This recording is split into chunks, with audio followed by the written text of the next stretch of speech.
Welcome to day 5 of our Healthful Living series. Our presenter for today is Risinamhodzi.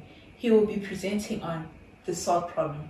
Tell me, Samuel, what is the salt problem exactly?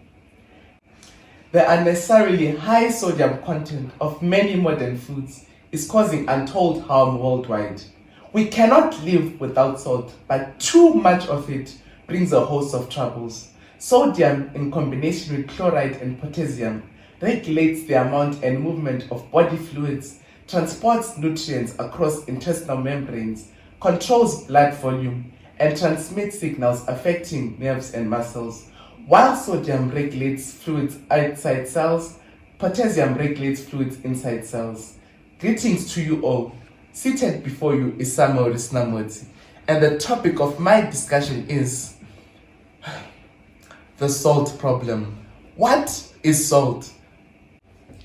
Salt is a substance that consists of two minerals, sodium and chloride. Sodium is the most important substance because every cell contains sodium. We cannot live without it.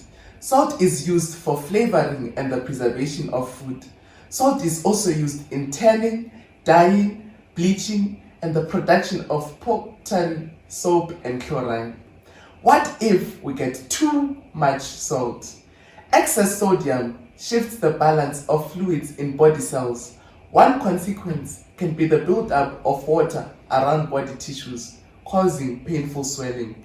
Another result can be the drawing of more water into the blood, thereby increasing its volume and causing blood pressure to rise, therefore making the heart to work harder. The kidneys, also responsible for excreting excess sodium, are also overloaded. How does salt cause blood pressure? Excess sodium stays in the body tissues and holds extra water. This causes swelling, which in turn increases stress on the heart. What high sodium foods to avoid? Eat less processed foods. Only use canned vegetables which are labeled no salt added. Monosodium glutamate, which is found in most junk foods, is deemed very unhealthy.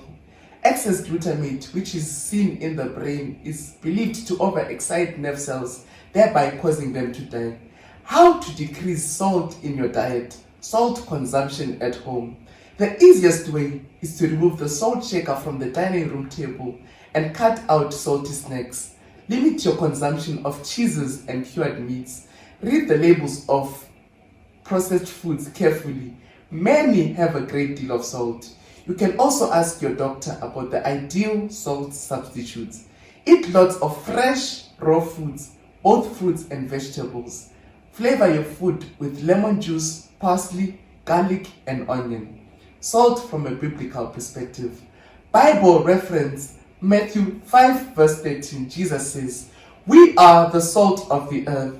As much as too much salt is bad for us, we should be the salt of this unseasoned world and bring joy and happiness to others." Christ followers as salt.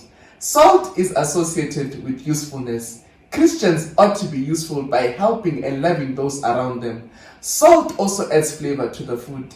Christians should add flavor to life through healthful living. There must be happy people who make the world happy too. Salt also keeps things from going bad. Christians should influence others to do good as they are the conscience of any group. Thank you. Thank you, Samuel. I hope we all learned a lot about salt and how we can limit our salt intake. Thank you for tuning in.